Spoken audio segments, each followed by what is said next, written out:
It would absolutely be a statement, especially on a national level. While they've been a sexy pick nationally, now they're kind of off the radar again. They would be right back into the conversation as a true AFC contender if they beat the Eagles.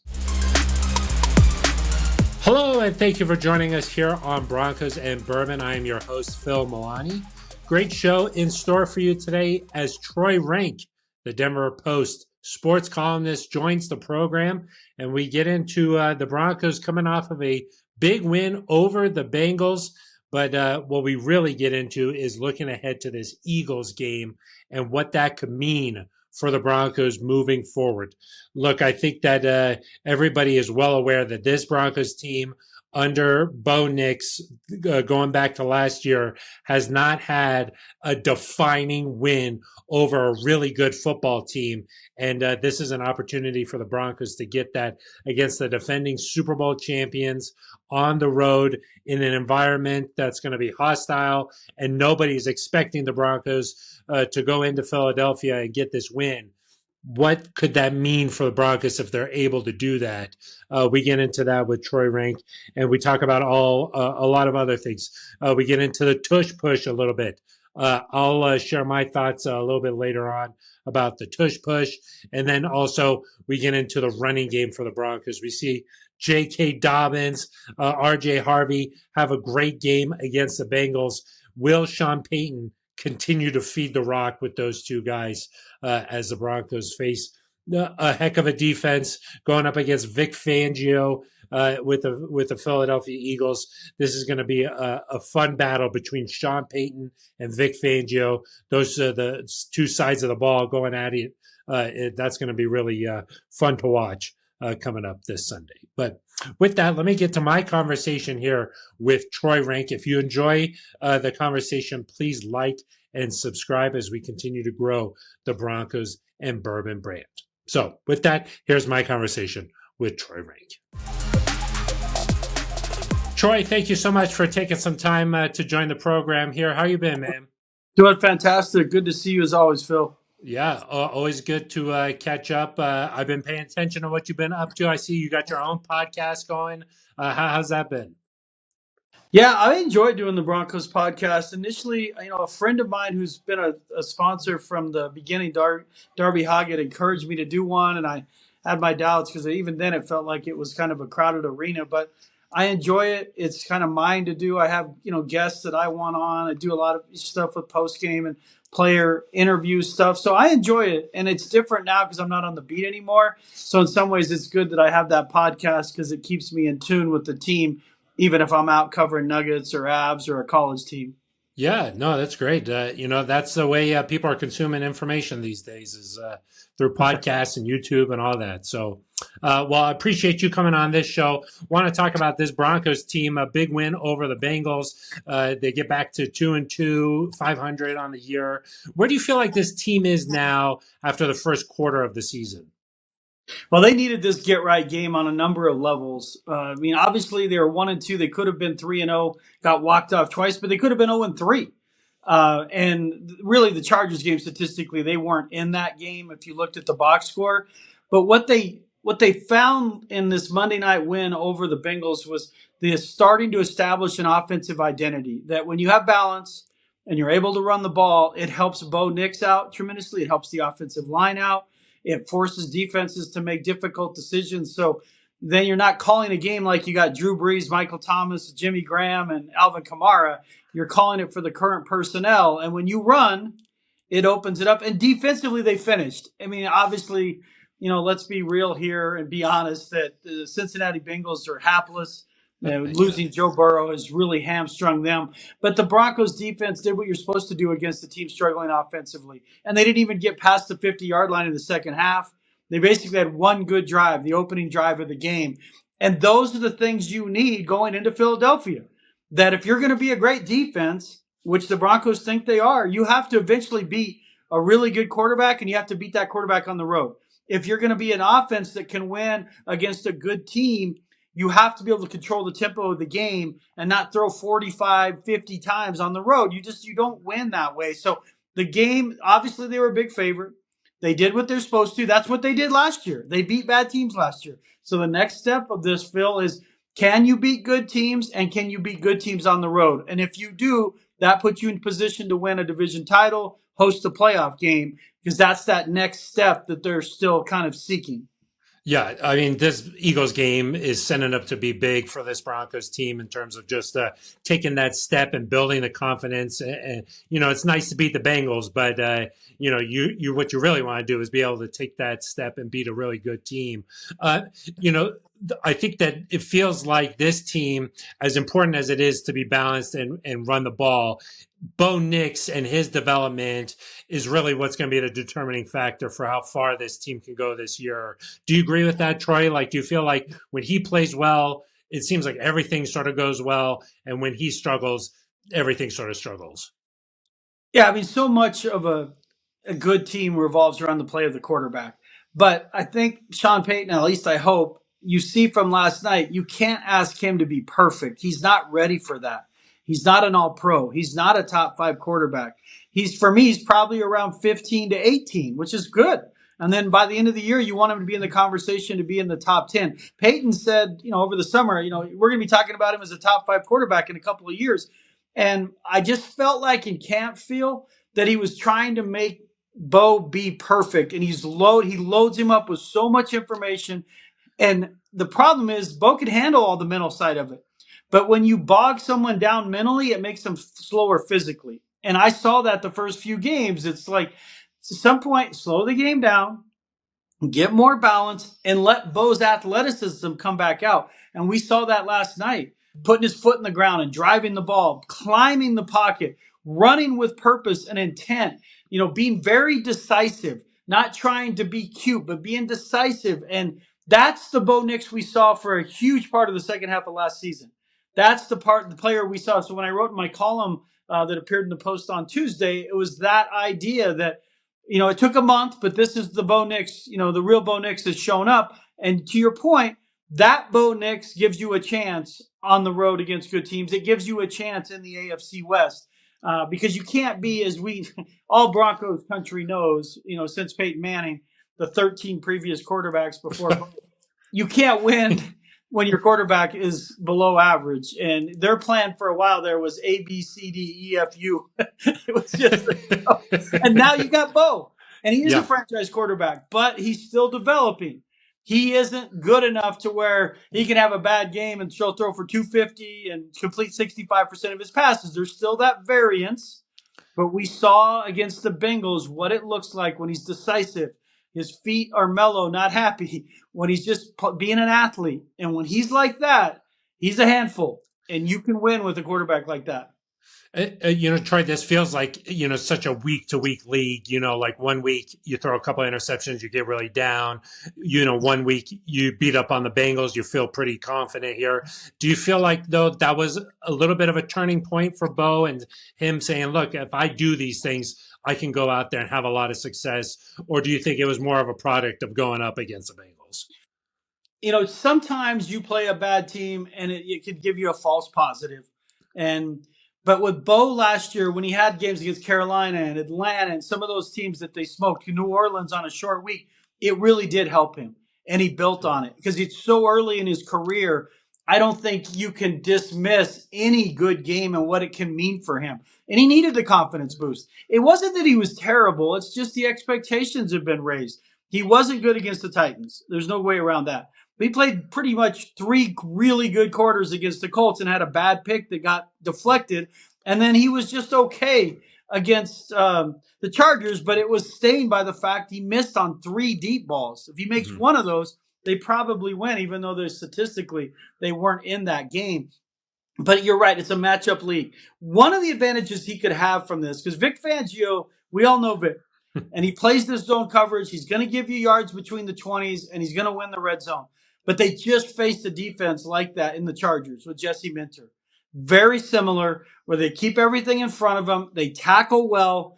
And so now what you come out of this game thinking is, man, this is what happens when you feed Dobbins and you get balance. So that's number one. Number 2 is he didn't play particularly well, and he still doesn't look 100%, but Evan Ingram got 7 targets.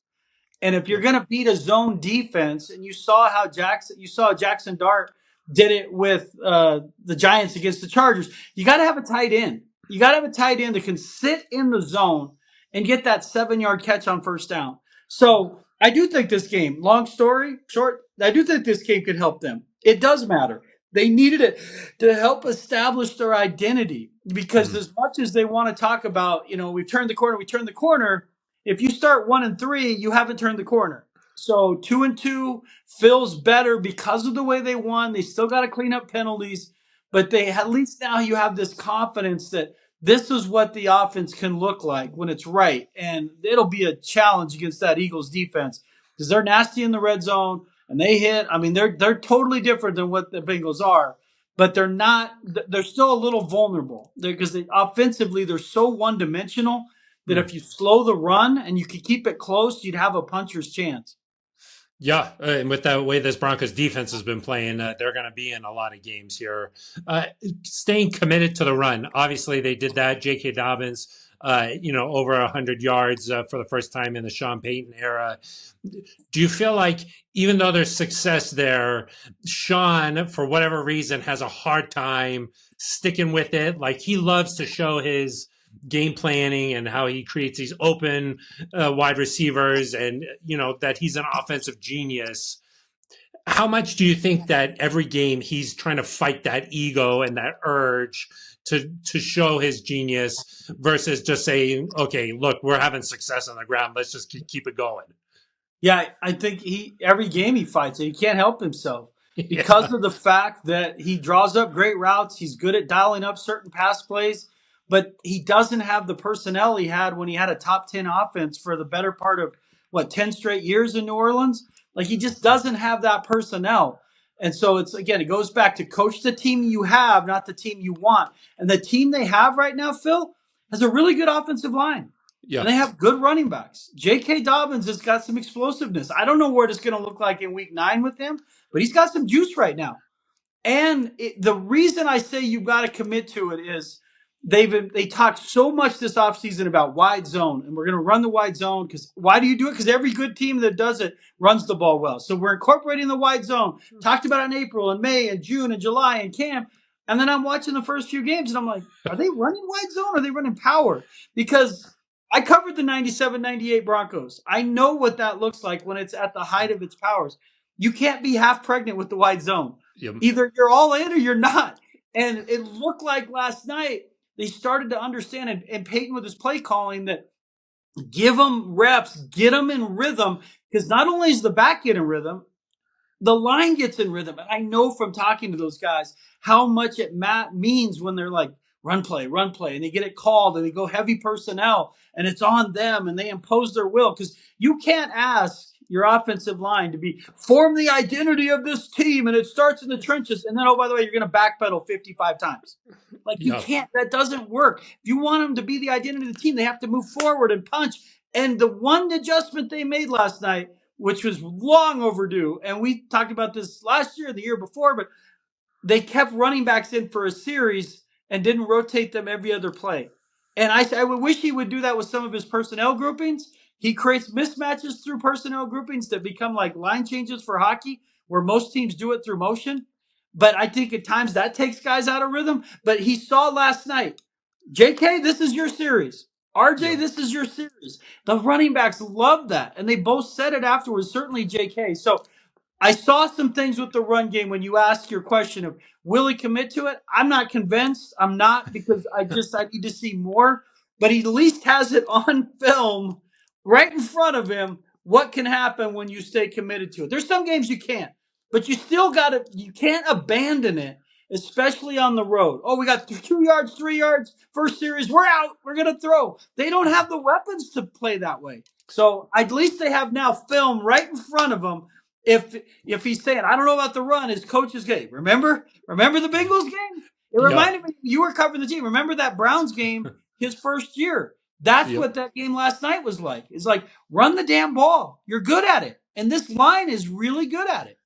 Yeah. I liked what Dobbins said after the game. He said, "Hey, look, Sean's starting to get to know me a little bit better, Right. and that kind of partnership and getting to know your personnel, that's a big part of it. And hey, if JK needs to feel like he's in rhythm there, then you got to do that because it gives him a chance to succeed. But yeah, I agree, Troy, that like it's one thing to do it against the Bengals when you're up 21-3, but Right. you know if you're down early in that Eagles game and you have a couple of 3-and-outs, are you going to stay committed to it then, or are you going to get a little antsy? I think we're going to have to wait and see, you know, like you said, see more examples of him staying committed to this thing. We both know Vic Fangio very well. You talked about him earlier. How do you think he's going to approach this thing? Like, you feel like, I mean, he's bounced around the league so many times, so he can't take, you know, grudges against all these teams. But he was only a head coach here in Denver. Do you feel like he's going to have a little extra chip on his shoulder maybe heading into this one? Well, it's interesting because he and Sean have a very good relationship. I talked to Vic at the Super Bowl this past year about why he didn't become his defensive coordinator, and it was really only timing. It's just Yeah. because he had just been fired as the head coach, so you're bringing him back into the building with a lot of players that were still on the team when he was the head coach. It was going to be awkward, and the whole perception of it got to Payton where he blamed the media for kind of talking him out of it. But he wanted Vic to be the defensive coordinator. He interviewed Vic, Rex Ryan. Rex was never really a serious candidate, but he did interview. And then, he gets Vance. Vance has been great. But he did. So Vic was the coordinator with the Dolphins when the Broncos got smoked 70-20 a couple years ago. So he's coached against Sean with the Broncos, and they won big there. I think they're 3-3 in their matchups as an assistant, and just at different times he's faced him when Sean was with the Giants, and he's faced. I mean, because I think he first faced him in '99. Yeah. But what Vic will do, he'll take the challenge of Sean because Sean is a really good play caller. Vic loves the chess of it. You know that. He loves the chess of it, and he's going to look for ways to confuse Bo Nix. That is Vic. I mean, he just the way they drop into covers and it looks like man, but it's quarters and it's matchup. Man turns into matchup zone, and he tricks guys. I mean, he tricked Herbert. Herbert's first couple years, the only team he was terrible against was Vic Fangio because he will trick guys. And so that's where Bo's got to be careful and understand what are you seeing? What is he trying to get you to see? And Vic will love this part to match up with Sean. But Vic likes Sean Payton. When I talked to him at the Super Bowl, he's like, hey, if it had been a different year, one more year away, he's convinced he would have come back to Denver. He didn't have issue with Denver. He's like, hey, I didn't have a quarterback. We didn't win enough. I deserve to get fired. He had a very interesting view of it. Not like, oh, I got screwed or they set me up to fail. It was more like, man, we didn't win enough. It would have been better if we had a better quarterback play, but we didn't win enough. But I think he's seeing it more of the chess match of it. I don't see any lingering remnants of against Denver. Like when Adam Gase went against Denver, it was personal. Expensive Yeah. coaches where when they got fired or Del Rio, like it was really personal and it was clearly bad feelings. With Vic, I just see it more as the chess match of it, that he really appreciates and respects Sean. Sean respects him. And okay, what can we dial up on each other and try to get over on one another? Yeah, that's going to be just really fun to see how they continue to counter each other all game Right. long there. How do you think Bo can handle that? Like, what's going to be, other than, you know, obviously running the football and staying committed there, what's going to be the key here to matching up against this defense? Because, look, like we saw it give Patrick Mahomes so much fit, you know, in the Super Bowl. And this Eagles team seems like they haven't really skipped a beat since winning the Super Bowl. They've beat some really good teams so far this year, including the Bucks last week. Yeah, listen, for Bo to have success, he's got to be protected, number one, because that's where you add their coverage with when they get pressure, especially from Jalen Carter up the middle. I mean, it's just really almost impossible to beat them. So the Lions played well. Their pass block win rate's near the top of the league after a month. This is the Broncos. McGlinchey's playing really well. Bowles is playing well. Powers is in his own. Quinn Miners is their best offensive lineman. Obviously, Wattenberg can't keep getting penalized. I mean, he had 5 Yeah. called penalties. That number needs to be 0 or 1 in this coming game. But what is the key for Bo? The thing about the Eagles is they're baiting you. They want you to try to do too much, and Bo can get into that. I like Yeah. that he likes to take chances, but against the Eagles specifically on the road, he's got to walk that fine line, Phil, of taking chances and taking care of the ball. Because if you lose the turnover battle, you lose the game. There's no way Broncos lose the turnover battle and win. It's just impossible. They're not going to beat the Eagles that way. So some of it is be boring. Be boring, get the ball out quickly, and get it to guys to let them run after the catch. And so that 2-yard pass is 6, that 6-yard pass is 9. Trust, don't, because the more you sit back there and let you start calculating, that's what Vic's setting you up for. He's creating mirages. He's creating illusions of open players. And so that would be my advice to Bo is be boring, move the chains, and protect the ball. But you've got to take shots here and there. I mean, we understand you're not going to win on the road kicking field goals. You got to be able to take some shots. But it's a tough game because they're 20-1 in their last 21 games. Yeah, They're really freaking good. And when they're on defensively, they get after it. I mean, I covered a Broncos team like that where you're like, are they ever going to lose again? That 97 team, their second team, that team really could have gone undefeated. And the 95 team, before the two, might have been their best, their most talented team. So I know when teams get like that, they just feel like at any point they can step on your throat. The key is to get it to the second half in a close game to force Hurts to pass. Now, he did it against the Rams, but I mean, that's the key is get it to the second half, one-score game where the Eagles have to pass. Because if they can just sit on the ball and run, they feel like we can run the ball, eat the clock, and we'll win on special teams. If you can keep it close, they're due to lose one of these games. They're playing dangerously because they're just no balance offensively right now. And typically in the NFL, you can't win being as unbalanced as they are. They had 0 yards passing in the second half, Phil, against the Bucs. And I think you'll remember the Eagles against Vic a few years ago. I think Hurts had like 3 yards passing and won a game against them. So it's not like they're foreign to this concept, but you can't. That's not sustainable if you're playing against a team that's playing well. Can the Broncos do it? I don't know. I haven't seen it. They played 3 good quarters at the Colts. But, Daniel Jones shredded him for, a half. It's possible. They have a puncher's chance with what I saw last night if you can control the run against the Eagles and force them to take chances in the air. Yeah, they're particularly around the red zone. I mean, they just run the ball in and score at ease. We heard Sean Payton talking about the tush push this week. He says he doesn't have a problem with it. He doesn't mind it. What do you think, Troy? Do you like this play, or do you think that it's time that the NFL makes some corrections here? Yeah, I'm not crazy about it, but I do have my life has been a lot of it spent in baseball, and there'll be times when you're coaching a game and a team's you feel like they're running up on you, and you're like, oh, I'm pissed that they're running up. Like, you know what? I would tell kids. I mean, it happened to us a few times. I'm happy to say not very often, but it's like if you don't like it, you stop it. If a team's going to bunt every time because you don't know how to run a bunt defense, that's on you. And so that my initial reaction when I first saw the play was like, hey, you got to stop it. It's a great play. Part of me has evolved to the point, though, it still needs to be officiated. I just watched the play, and there's like 5 guys moving early. And you have the advantage. Like, everyone's like, why doesn't every other team do it? Well, because Jalen Hurts is the strongest quarterback in football. He can squat 600 pounds.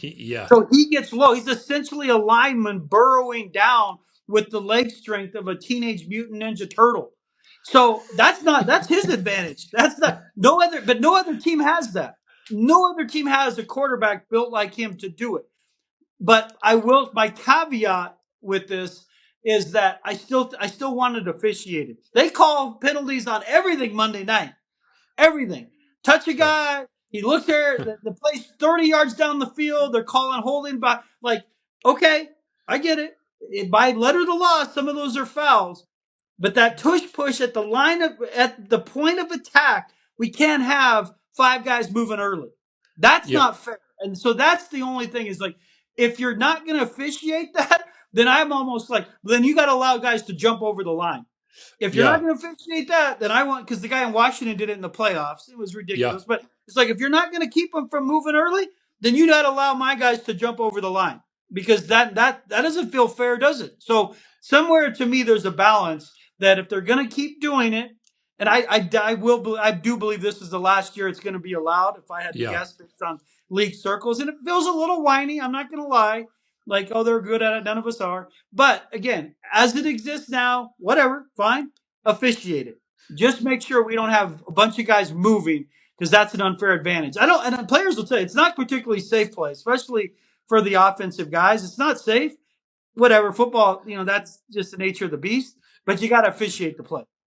Yeah, I agree. It just feels like it's at this point, the way that it actually is being implemented, it feels like you can't defend it.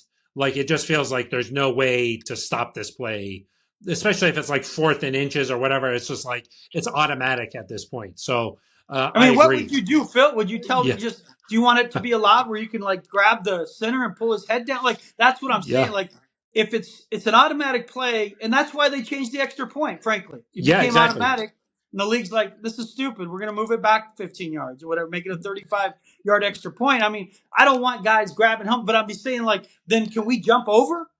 Can we Yeah, jump into the quarterback? And again, that'll happen twice, and they'll be like, okay, this is yeah, we're stupid. done. But I mean, they are getting to that line of demarcation here of it's probably going to be allowed this season, and then we're going to see this offseason it gets banned, is my guess. Yeah, I 100% agree. The NFL does not like plays that are like boring or not really there's no drama to it. They don't like that. So they'll make a change here and make it at least somewhat defensible, is my guess here. So, okay, just the last thing on the Broncos here, but then I got some questions for you personally here, Troy. But just how do you think this thing plays out? You got a prediction or a little too early to tell just yet? Yeah, it's a little early for a prediction. I won't predict the Broncos to win. Yeah, I mean, again, one of the teams is 20-1 in their last 21 games, and the yeah, Broncos are a decent road team. They compete like under Sean Payton, like Mike Shanahan. Again, the reason teams win on the road, the teams I've covered, their quarterbacks are really good and they can run the football, and defense travels, all of that stuff. But I do think it's going to be a close game. I think the lines, it was 5.5, now it's 4.5. So, I mean, if I had to guess, I'd have the Broncos. This is an early midweek guess. So I'd have them losing somewhere along the lines of like 27-20, 20, okay. 23-17, like that type. I think they're going to be in it. I think it is going to be a one-score game, but they've got to survive early. And then, again, force Jalen Hurts to pass in the fourth quarter. And he maybe can't beat you. They got the weapons to do it, but they just haven't done it this year. But make him beat you through the air because that is the strength of this Broncos team with their pass rush and their secondary.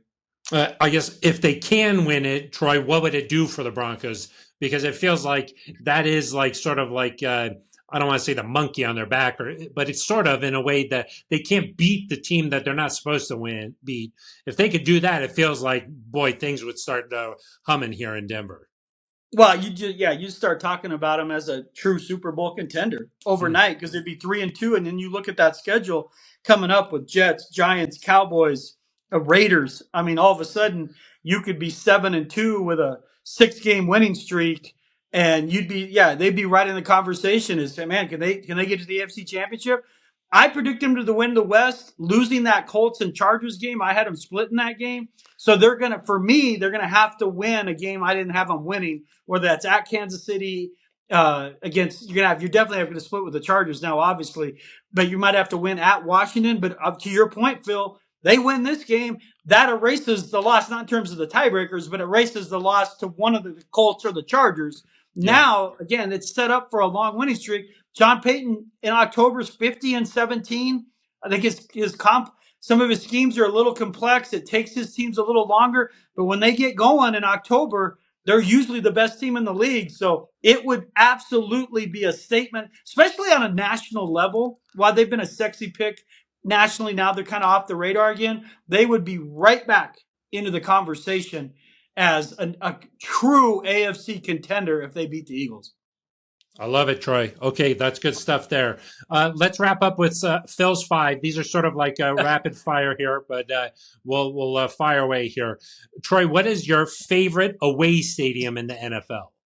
Favorite away stadium? It used to be Qualcomm, Jack Murphy with the outdoor press box, and just there's a lot of Broncos country there. My favorite away stadium now, which I just think is a cool stadium, and because they've done everything right, and I have a guess that the new Broncos stadium is going to look similar to that, is SoFi now. I mean, I like the Raiders stadium, I like the Vikings stadium, but in terms of just the stadium itself, the uniqueness of it now, the modernness, Again, Packers, I would say I've been to it once. So I don't want to say Packers. Like in baseball, it'd be easy for me. I'd say it's San Francisco, it's Wrigley Field, and it's Fenway Park. It's easy. I mean, and Pittsburgh. Who knew Pittsburgh had a skyline? But in NFL right now, SoFi is it. I mean, I really enjoy that stadium. The weather's great. Now, again, that would be it, because Kansas City would be different. If you asked me in 97, 98, 90, I'd say Kansas City, because it was this great vibe, and the Broncos went in there and typically kicked their ass. I think I've seen 14 straight losses at that stadium, counting CU last year losing to KU. So it's not that stadium. Yes, bad memories there for sure. Yes, it feels like some of these new stadiums don't have quite the same personality, though, Troy. Right, that's true. Like I saw the Bears just put out their like renderings for their new stadium, and I was like, I like a little personality. So I don't know. We'll have to see how That's what you how get the in Broncos turn baseball. out. Yeah, That's what you get in exactly. baseball. They're unique. Where football, they're a pretty cookie cutter, for being honest. Yeah, they're all like these spaceships. Okay, what is your favorite part about being a sports columnist in a town like Denver? You're at the Post, you're at the big paper here, and it's a sports town like Denver. What's your favorite part about your job? Yeah, what's different now from being a beat writer is because you still benefit from the passion of the Broncos country, and just being so lucky to be in a city where you have Nuggets are a championship contender, the Avs are a championship contender, the Broncos are certainly a contender, not necessarily a championship contender. It's just sports crazy. We go to these cities like Buffalo and St. Louis, these places I've been to, they have one team. And it's like, man, if that team's not going well, it's pretty tough. And so in baseball cities, when I would go there, it's like, man, what do you cover when this team's not good? But my favorite part now, because that passion existed when I was a beat writer, whether it was with the Rockies or Broncos, as a columnist, it's being able to take big swings and creating conversation. And, you want to create a reaction as a columnist. You make people mad, you make them cry, you make them happy, you make them laugh. And I think that being a columnist, I've always felt this. I guess my bosses didn't feel that way for a long time, but I always felt like being a columnist fit my personality better, because I am opinionated. And as a beat writer, you can do critical analysis, but there's a line you stop on, because you're in the locker room every day and you're dealing with sources and breaking stories. As a columnist, that's not part of the gig anymore. So I just enjoy being able to take big swings and creating conversation and just sitting down and writing. I love to write. And partly and TV was great for me. It was a 7-year excursion on TV. But being back writing, I forgot how much I just love to sit down and write. And so it's a joy. It really is a joy to be a columnist. It's the one job I hadn't done. So I just feel blessed of getting this opportunity this late in my career. We love all your creative leads too. I mean, you're the guy who's coming up with those leads that everybody's talking about after they come out.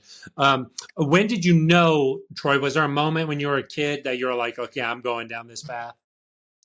Yeah, it was pretty early. I joke with people because, like I've done this when I do public speaking. It's like, obviously at my size, I wasn't going to be a professional athlete unless I was a jockey or like the guy that poses for the top of trophies or wedding cakes. I'm 5'6", so I wasn't going to be a professional athlete. Although I played sports growing up, I played all the way through high school, multiple sports, 3 sports and ultimately 2 in high school.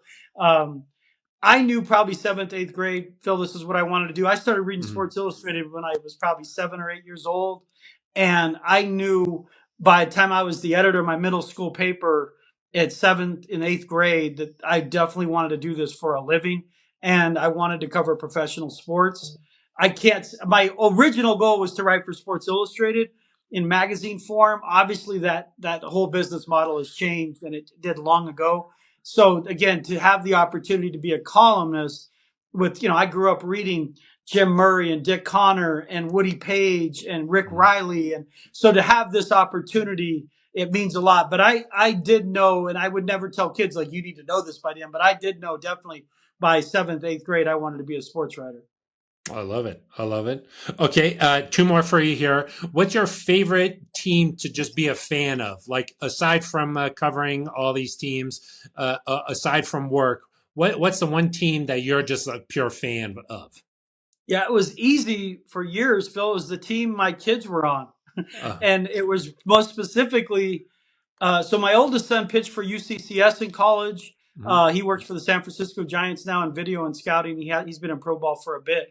But Brady, my youngest, he played for the Westmont Warriors in NAI. They won a national championship, and then he played his last year at Pepperdine. He's now working as director of baseball ops at Pepperdine. So I'll be cheering for Pepperdine because he's there now as a part of that staff at Pepperdine.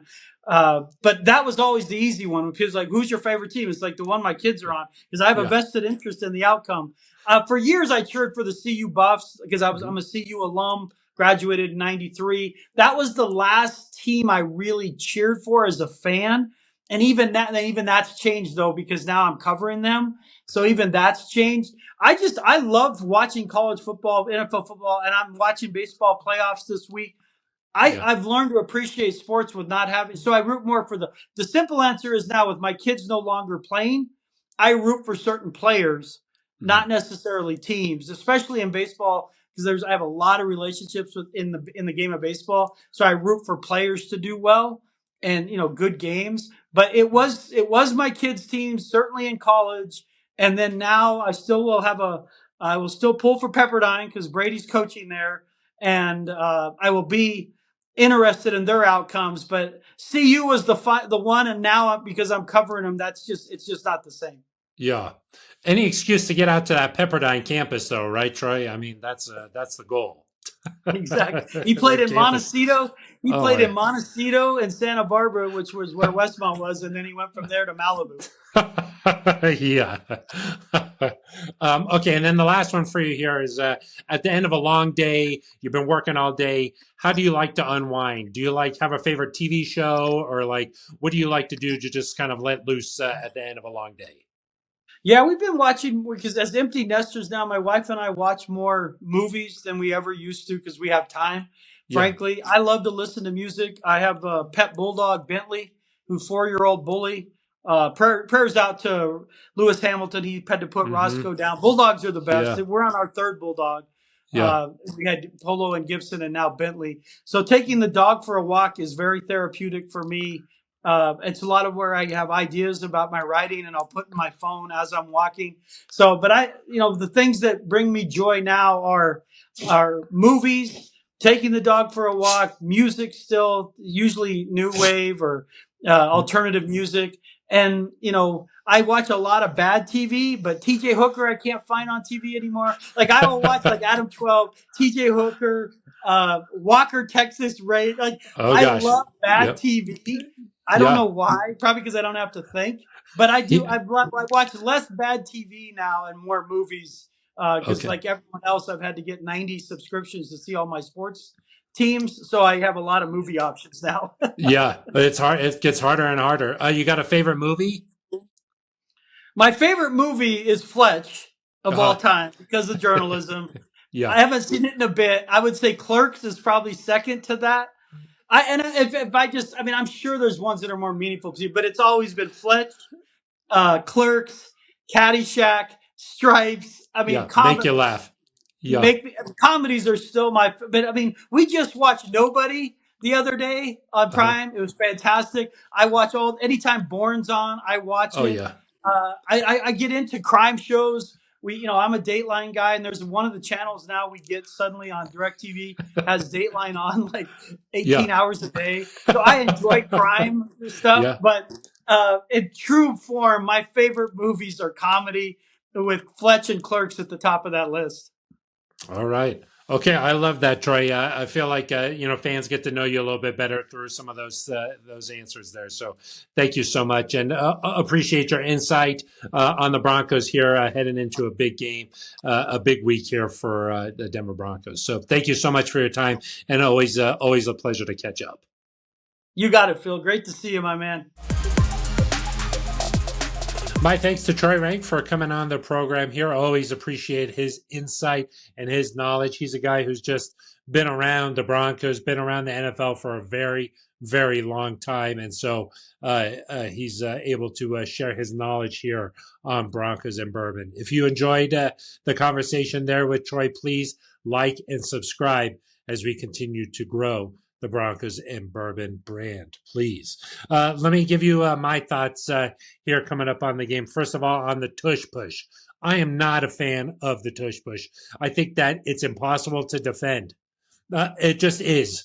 And I think that the only real argument against that is then, well, why don't more teams do it? That's a very good question, because I do think that Troy seemed to think that only Jalen Hurts could really execute this play at this high of a level, but there's plenty of really strong quarterbacks. Josh Allen comes to mind, Justin Herbert. These guys could execute this play just as well, but for some reason, the Eagles have perfected this play, and facing it, you'll see coming up on Sunday, it is a frustrating play to watch as a fan, because you just know there's nothing that can be done to stop it. Sure, a few plays here or there, maybe the Chiefs had a little bit of success once or twice, but really, there's not like they're going to do the tush push, we're going to do this, that's a perfect counter to this play. No, you just have to sort of get lucky that you got in through a crack to stop the play. I don't like the play. It's not fun to watch for me as a fan. It looks like sort of like a rugby play. You don't get to see any like particularly amazing skill on display here. I love a good offensive line. I love a good scheme there. I can appreciate that when it comes to trying to set up a running back to burst through an open hole. I appreciate those things, but just seeing a mob of guys just shoving each other forward to gain a couple of inches, I just don't like the play. And, I just don't like the idea of once a player's stopped, having a huge mosh of people push a player forward and continue to push them. It's just not, I wish that didn't happen in other areas of the field too. I like it when forward progress is stopped, boom, that's the end of the play. And I agree with Troy too. They need to referee this play better. I don't think that it's a particularly dangerous play. You don't see guys get hurt a ton on this play. It's because they're just shoving each other all in one massive pile. And I just don't like it. There's a lot of movement before the play, like Troy talked about. And I just wish that, and I think that I agree with Troy that they're going to change this rule. It did not pass last year to ban it, but I do think this year it's become a topic of conversation around the league. Anytime a team is facing the Eagles, this week it's the Broncos' turn, it's a topic of conversation. And it's just not something that the NFL is really a huge fan of, when there's just a boring play, a bunch of guys shoving each other. It's indefensible, and it's just not very exciting, and it's boring, because if the Eagles somehow get to 3rd and 1, you know that they're going to get a first down pretty much no matter what. And I don't like that. So that's my thoughts on tush push. Now, on the Broncos' chances of going to Philadelphia and winning this game, they're going to have to start very hot, because if you fall behind, I think that it's going to be a little bit easy for the Broncos to get past happy. And the formula, like I talked about with Troy there, for this Broncos team to get a win there is 1, limit penalties, 2, protect the football, 3, run the football. If J.K. Dobbins gets another 100 yards here, the Broncos are winning this football game. Let's just say that, okay? Now, obviously, if you're in a position to get 100 yards rushing, that means things are going pretty well. But I do think that the Broncos have to stay committed. And that means that they have to start this game well, because it is too easy to fall behind. Maybe it's 10-3 in the second quarter. Maybe things haven't started to really materialize with a consistent offensive game. It's too easy to abandon the run game and start throwing and start feeling like you need a huge explosive play. I just don't think that that's going to be the formula to success here. Run the football and let your defense make plays. I think that's how you can knock off a really talented Eagles team. I like what Troy said there, comparing this Eagles team to some of the previous teams that the Broncos have had, like with Peyton Manning, or going back to that John Elway team in '98 there, where they rattled off a lot of wins in a row. When you're in that groove, it just becomes things become automatic, and it becomes very easy to just win games because you just know how to win. The Eagles stats this year haven't been insane. Nothing is like through the roof, but they've beaten some really good football teams. They beat the Cowboys. They beat the Chiefs. Last week they beat the Bucks. They beat the Rams earlier this year. Those are some really good football teams there, and they just win. They don't do anything insane. They just know how to win, and they do it with really good defense. They do it with running the football with Jalen Hurts and Saquon Barkley, and they just know how to win. And you got to sort of break the flow up. You got to run the football on them. You've got to use the Broncos' defense to make Jalen Hurts' life uncomfortable, make him feel like he needs to pass the ball, and let your secondary get to work, let the pass rush do its thing. And if they're able to stop the run, the Broncos defense, I think that they could have some success against this Eagles offense. So win the turnover battle, limit the penalties, play a clean game, and I think that this Broncos team can get the win. But I just think that is asking too much early in the game for the Broncos. I just don't see them doing it right now. They had a heck of a game against the Bengals, but that was a Bengals team that was really just a shell of itself, not really a good team. And until I see the Broncos beat a good team, until I see them play a clean 60 minutes where penalties aren't killing drives, where there's not a bad turnover, Bo can't throw interceptions in this one. Until I see that, I can't predict the Broncos to go on the road and knock off the Super Bowl champs. I just can't, especially when it's not just that they won the Super Bowl, it's that they picked up right where they left off. So I'm going to take the Eagles in this one, but I do think that there is a path for the Broncos to win this, and it is what I just laid out. But I don't know. I just haven't seen it yet. And so it's hard for me to envision a game where Bo just goes out there and crushes this Eagles defense. I just can't see that. And I just can't see them staying so committed to the run if things aren't going well early. But who knows? Maybe you have a great first drive. Maybe you're starting to gain a little bit of, you feel like the confidence from the Bengals game carried over into this one, and it's growing. If you get out to an early lead, you're running the football, you're having some success. Maybe the Broncos defense gets a turnover. That's what it's going to have to be. And so the beginning of this game is going to be so important, just for them to feel like they can do that. So I think I see this one going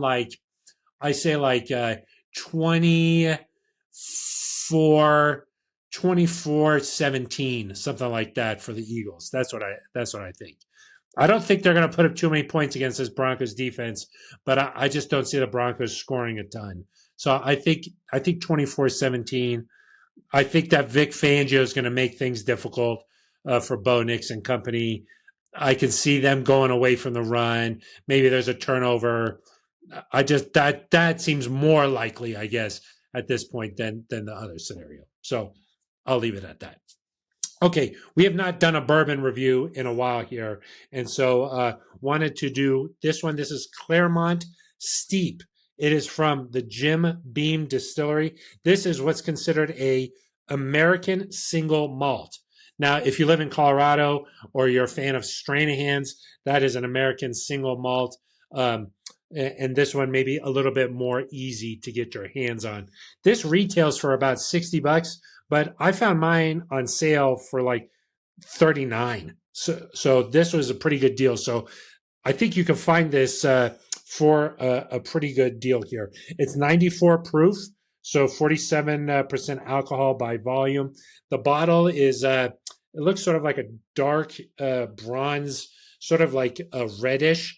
I can't tell if it's just picking up the red off the label here, but this is a cool bottle. I like this kind of a bottle with the cork top, and I have not tried this one yet. So why don't we go ahead and get this bad boy opened up.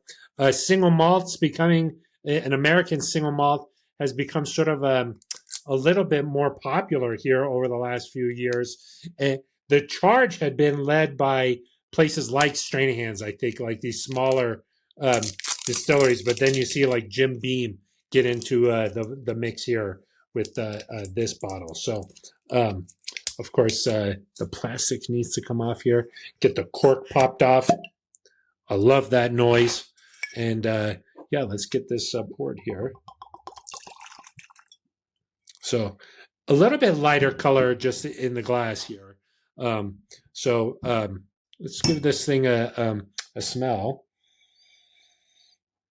Yeah, like sort of like maybe like a little bit of burnt caramel, some oats. Maybe like a second on the second smell here, a little bit sweeter, maybe like a touch of chocolate, maybe. It smells nice. Like the nose kind of is inviting, I would say. Let me give you the mash bill here. So for single malt, it needs to be 100% barley.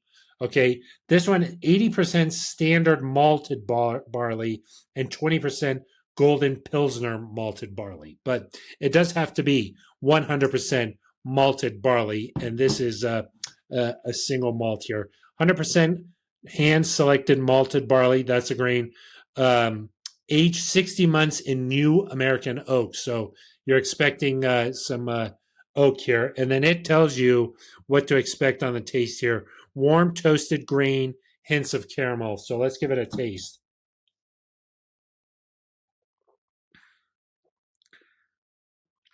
Some spice, not at first, but a little bit later, you get a little bit of spice.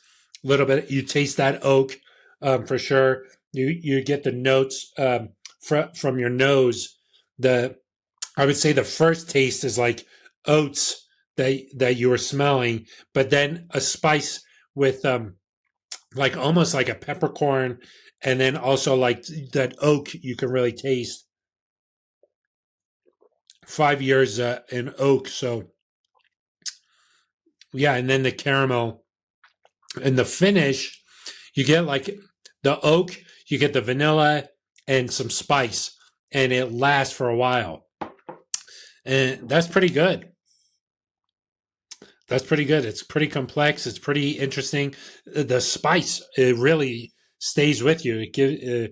Maybe as the weather starts to get a little cooler here, you continue to drink this. That'll warm you up here on a nice fall night. So yeah, this is Claremont Steep, and it is an American single malt. So yeah, I would encourage you, if you can find this bottle on sale, I think that it's worth a try. It's very complex. The spice is interesting. 94 proof, pretty good. So yeah, and then a little bit of sweet. It's like spicy and sweet, kind of like going back and forth. So I enjoyed that. So yeah, Claremont Steep. I'd never heard of this until I saw it in the store, and decided to give it a try. I did get a comment from somebody who recommended that I try a bourbon from Colorado Springs. I am going to pick that up. They did not have that at my local liquor store here today, so I may have to go on the hunt for it. But I will. I believe it's called Oak and Axe, I believe is what it was called. Anyway, they didn't have it at my liquor store, but I am going to find that and give that a review. So I appreciate that comment. Please comment if you'd like to. First of all, if you've tried Claremont Steep, if you like American single malts, let me know what you think. And if you have another bottle that you'd like me to do a review of, please let me know, because we're getting back into it. It's bourbon season, so we're getting back into the flow of some of these reviews. So I think that is going to do it for this episode. My thanks again to Troy Renck for spending some time on the program.